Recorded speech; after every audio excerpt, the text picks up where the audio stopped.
Hey guys, welcome back to my channel. If you're new here, my name's Amy and I travel pretty much full time while working remotely and creating travel content. I actually travel solo a lot of the time, especially before I met my boyfriend. So today I'm going to give you some tips on solo female travel and things that I avoid doing or things that I lie about when I'm traveling on my own. And as a little disclaimer, this video isn't made to discourage you from traveling solo or going on a trip by yourself. It's really just so that you're aware of things that can go wrong and things to keep in mind when you're going on a solo trip. Also forgot to mention that I've been to 48 countries now, so I think I've been to maybe 30 of those solo, and I've learned a lot along the way, and I think if these tips can help just one person stay safe, then that's the entire purpose of this video. So the first thing that I never do is tell anyone that I'm traveling solo if I'm in an Uber, if I'm at a restaurant, and if I meet a stranger out anywhere. It's easy to fall into the trap of just telling the truth because you're used to doing that, but that is not a good idea when you're traveling alone as a woman, especially if you are in a place like a bar, a restaurant, or an Uber where people are trying to get more information and they could follow you or know where you're staying. So I always say that I'm traveling with my boyfriend or a friend, or I'm meeting them at the hotel, at the hostel, etc. later that day. I don't think you need to be in a relationship to be doing this. I think even if you are single, you should say that you're in a relationship. If it comes to a man that is trying to approach you and you're uncomfortable, just lie. It really doesn't matter. And I've been doing this for a while. I've had some uncomfortable situations happen, especially in Ubers, where you're not quite sure where things can go, if they're gonna try to come by the hostel later. Same with at restaurants and cafes and things like that. So it's always safe to just say that you're with someone or you're meeting someone, and usually they'll leave you alone. I also never walk alone at night. Cape Town taught me well, and I do not walk alone at night anymore. This is something I probably would have done a while ago or a few years ago, but I don't usually feel safe walking alone at night in a new country, let alone in my own city and hometown. I probably wouldn't walk alone at night, and I would be a little bit on edge to do that there. So I'm not going to do it in a new country, and you shouldn't either. Always find a buddy to walk with, and if not, you can get an Uber, a taxi, etc. to get yourself home. Please do not walk alone. I actually have a crazy story that I heard of from a friend that I met in Cape Town. As soon as I left the hostel, he was in a room with a new guy who was from Brazil, and that guy couldn't get an Uber back, I think around New Year's, from the beach. And when he couldn't get an Uber, he decided to walk back to the hostel. And while this, before I get into the story fully, while this is something that happened in Cape Town in South Africa, which is known to be a little bit more dangerous overall, I still wouldn't do this. But basically he walked back, he was kidnapped on the way back, stripped naked, they took everything on him, and they beat him up. He didn't get back to the hostel in good shape. He had to hitchhike without any clothes, without anything on him. And yeah, he ended up leaving quite soon after that, and he was a guy. So as a girl, just never walk alone, because those sorts of things and worse can happen. Also, sorry about the crazy lighting. I'm filming this in Portugal, and the lighting is just going crazy because it's sunny and cloudy and sunny and cloudy. So stay with me. I also never wear headphones when I'm walking. This kind of goes hand in hand with the last one, but I want to be able to hear if someone's going to come up behind me or if there's something I need to be aware of. So I never have headphones in. If I really want to listen to music or something, I will put just one in so I can listen with my other ear and keep an eye on things, kind of like look over my shoulder every now and again. And it's really annoying that you do have to think about this sort of thing as a woman, because I feel like guys will just chuck on headphones, not give a second thought about it. And you have to think about it as a woman, because we are definitely more of a target than a man when you're traveling. So just something to keep in mind. I will also never talk to strangers when I'm out on the street. This is something that feels awkward to do if someone approaches you, just to ignore them, especially if you come from a country where people openly talk and get to know each other very easily like they would in Canada. So it took me a little while to get used to not talking to strangers and completely shutting them off, because you just don't know who to trust, especially when you're by yourself, especially when you're a woman. So I don't talk to anyone on the street. If they come up to you, don't worry about being rude. You can be rude, that's fine. It's better to be rude and to be safe than to try to be polite and something bad happen to you.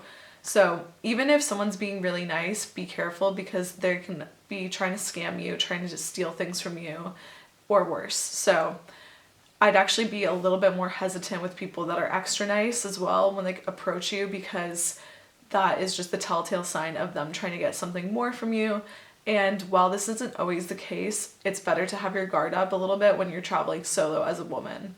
Just remember that you can always walk away. I've walked into shops, I've walked into restaurants, etc., to just get out of the situation, make sure this person doesn't follow me back to the hostel or where I'm staying, and just make sure I'm safe. This one might be a little controversial, but I never get drunk when I'm traveling.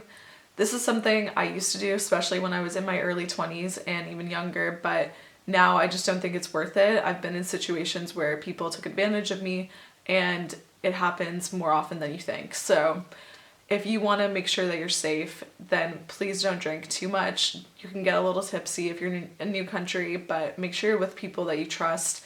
Get to know some people and make some friends, and do not drink too much because things can get out of hand pretty quickly. I also wouldn't recommend getting too close with a guy or guys that are friends too quickly at a hostel or when you're out traveling, because you don't know them and you don't know what their intentions are. So I always kind of suss out a guy friendship from a bit of a distance and make sure that they're worth being friends with and building a relationship with in some capacity, because you don't know what their intentions are, especially, or even if you're in a relationship. I've been in situations where guys have tried to pursue me when they know I'm in a relationship on separate occasions. So you have to kind of keep your distance and see if this person is going to be a good friend from afar or in a group setting.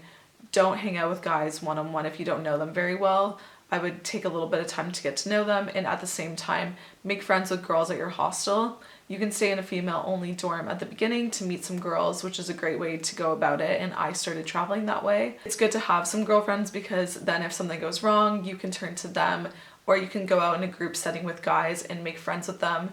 And I'm not saying that you should discount friendships with guys at all, because I have some really great guy friends I've met traveling, but I've definitely approached them from a bit of a guarded standpoint to make sure that they were like a good person and worth being friends with, because you really don't know, and sometimes those people will try to be nice to you at the beginning just to take advantage of you. So be careful with the guys that you're choosing to be friends with, and remember that you don't know them, you've just met them, so take time to get to know people.